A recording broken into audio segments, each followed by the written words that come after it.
Dan Rust, welcome to the Carson in the Morning Show. How are you, sir? Good morning, Rob. I'm doing great. How about yourself? Doing very, very well. I was just mentioning that we work in a business that eats its young. It's a pretty vicious business, and you gotta play, and you've got to do a lot of things to stay in it. I think everybody I graduated in college with, at least maybe 1/10 are still in broadcasting. So it's tough. Wow. It's tough. But we wanted to talk to you a little bit. I want to talk a little bit about moving up and moving now without just tooting your own horn. But one of the things that we were focusing on and talking about earlier is when to keep your big pie hole shut.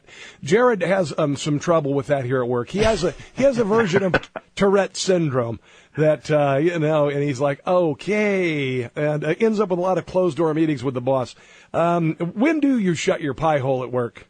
Well, I suppose, in the radio industry, part of your challenge is some of you are paid to talk and paid to share, but it's important to understand in whatever particular business you're in, unless you're actually paid to share your opinion in some specific way, it's probably more often appropriate to not share your thoughts and opinions and be kind of strategic regarding when you decide to share and not share, but that definitely goes against the grain of how most people are growing up and becoming young adults these days. We live in the sharing economy now. I mean, and so unfortunately, I think what happens is what we experience on social media, in our personal lives, that starts to infiltrate into our expectations for workplace and business culture. But oftentimes there's a clash there because either people aren't interested in necessarily hearing your opinion, or sometimes your thoughts and opinions really clash with productivity in the workplace. Yeah. I'm talking to Dan Rust. He's the author of Workplace Poker, and he writes and speaks about career acceleration strategies. And I saw this article on LinkedIn, When to Shut Your Pie Hole at Work, and it actually is a good read. I scrolled through it going, oh, yeah, I do that. Oh, yeah, wait a minute, I do some of that. And these are all, not good things, right? Yeah. For instance, one of the bullet points he makes, colleagues do not want to hear about your sexual adventures or conquest, nor your alcohol-fueled antics. Yeah. And I feel like not only do I talk about this ridiculous stuff here in the halls, but sometimes it makes it onto the air. So, uh-oh. Well, and again, of course, you're in a unique situation. So for you, alcohol-fueled endeavors may, in fact, be part of the shtick and part of the value that you bring. I'm doing air quotes right now when I say value. But for the rest of us, and I'm not making any judgment about anybody's lifestyle. I'm just saying that. Think carefully about commentary that you make in the workplace and the stories that you bring. And a number of careers have been derailed Monday mornings. When they start sharing what was happening on Saturday and Sunday. Thank you for acknowledging that I am indeed unique and special. I really do appreciate that, Dan. Yeah. Now I want to ask you this because. There are ways to self-promote without being so in your face, without being so to your boss. Look what I did! Look what I did! Look what I did! Look what I did! How do you self-promote? Because I got to tell you, in this business, promotion, people don't just spot you and move you up. You've got to prove yourself, and you've got to get noticed. How do you do that without being a complete pain in the rear end? You're absolutely right, and the first key is to decide to play the game. A lot of people actually decide to opt out. They say, "Well, I'm not going to play that game. I'm just going to do really good work." And unfortunately, just doing good work is only half of the game. And you don't want to end up being one of those folks who says, "Well, wait a minute, that guy just got the promotion, but I'm smarter, I'm more talented, or at least as talented. Why does my train never leave the station and all these other trains keep going?" So you have to decide, all right, one way or another, I'm going to figure it out. But then once you decide to play the game, understand that when you watch the real hyper self-promoters in the media, they are not models for good self-promotion in the workplace. Whatever your opinion may be of Donald Trump, if any of your listeners are in fact a New York real estate mogul worth billions of dollars, okay, fine. Then you can use the Donald Trump model for self-promotion. Mm-hmm. If you're just a working person in the trenches doing your job and you're promoting yourself, then understand you have to be more gracious and subtle about it. And this chess game that goes on. Every time you move your piece or you promote yourself effectively, you have to be sensitive to the fact that there are people around you saying to themselves, maybe not to your face, but they're saying, "Oh, really? Okay. Oh, you're, getting recognition for this. You're getting whatever for this." And so there is a little bit of competition and jealousy that takes place.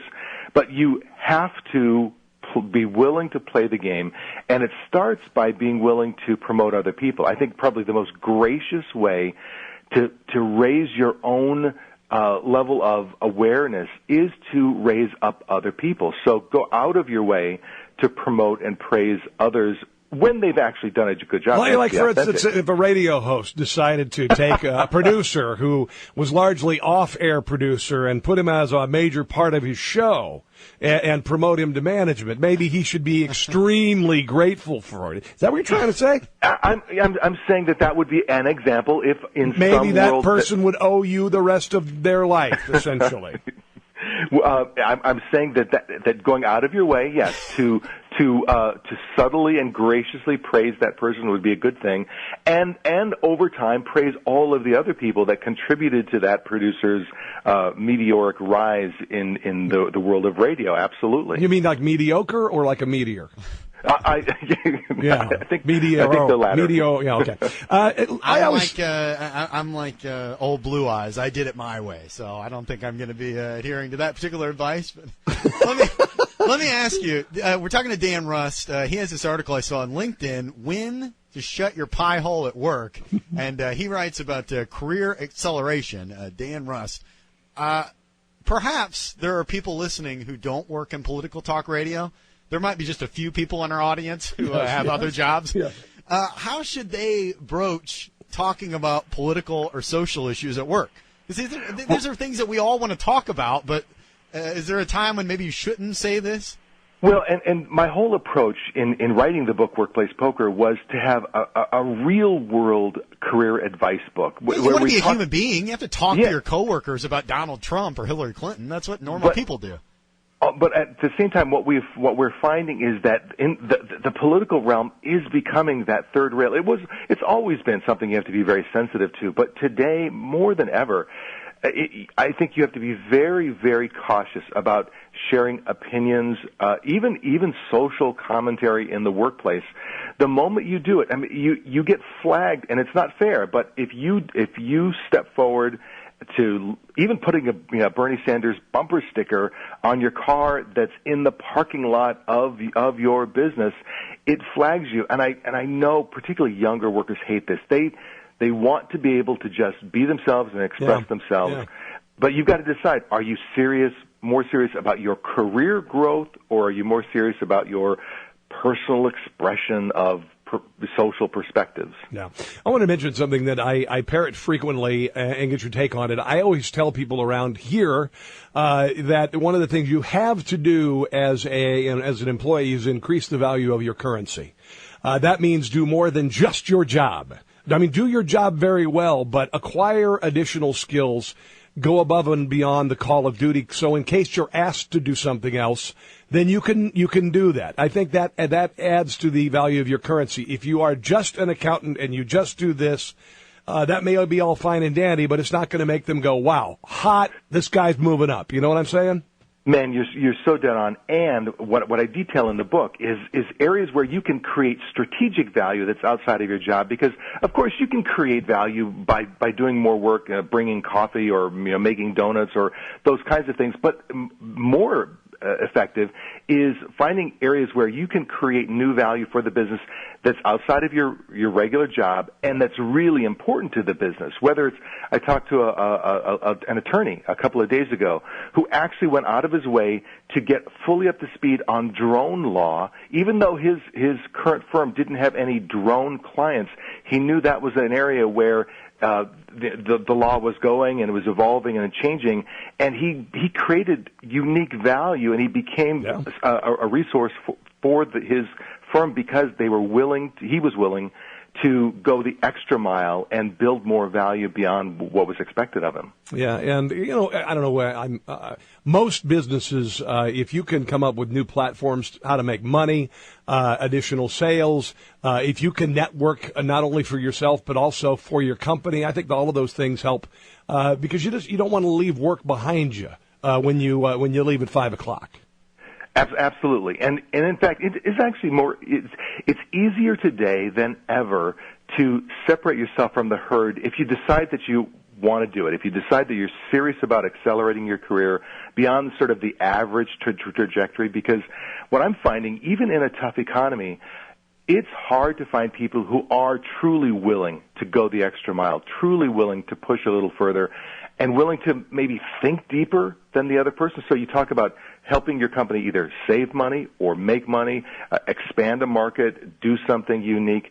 If you're willing to apply your brain a little more fully every single day, that will have a self-promotion impact over time. When you are talking about getting a new job, what does that person sitting across the desk want to hear from you when you're in that interview? What's going to separate you from the pack? Never underestimate the value of just personal charm. Again, I'm amazed at the number of recruiters that I talk to who tell me that they meet lots of people who meet all the job requirements, but they're looking for people who can do the job effectively and be charming to work with, fun to work with, interesting people to work with. And it seems like to some degree we've lost that. And I realize that some of our political leaders could probably use some charm school themselves. And we seem to be, led by people who, and sometimes business leaders. We look up the corporate hierarchy and we say, well, man, they're not all that charming. Well, but I think in most cases they had to be to get where they are, and maybe they lose some of it once they're there. But then they become complete a-holes. When they're management, that goes out right. The charm goes right out the window. Well, in the political sphere this season, we saw that Donald Trump is all charisma and machismo, and he was going up against Jeb Bush and Marco Rubio, who just had no charm whatsoever. They were a hole of charm. They actually owed people charm. That's how little they had. Donald Trump just came in and wowed everybody just by speaking so charismatically. Without a doubt, and it's a great example because whether you love or hate Donald Trump, think about the power of his just humanity. He stands in front of a group of people for 90 minutes or longer, and what you get is Donald Trump. You get a human being, and isn't it amazing how people are hungering for human beings to lead them? And I think it's true even if you're not a big-time corporate leader.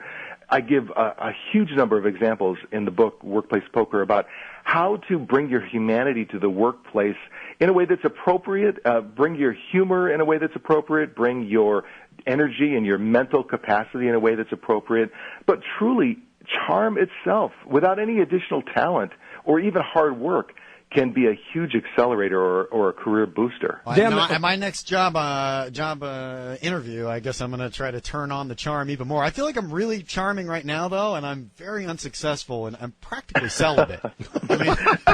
So there might be an X factor I need to work on. Well, I think it's Chapter 7. Chapter 7. Go to 7. Is that on prescription? Is that on prescription medication? Yeah. Is that what that is? Antidepressants. Psychiatric treatment? Is that what you're talking about?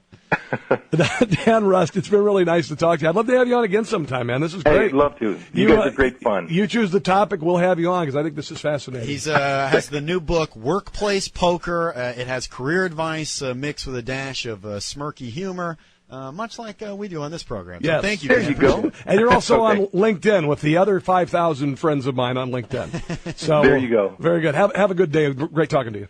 Thanks, guys. All right, it's Carson in the Morning. Stick around. You're listening to Carson in the Morning. I like being on your show. These are people they care about. People who are on your side. On KCMO.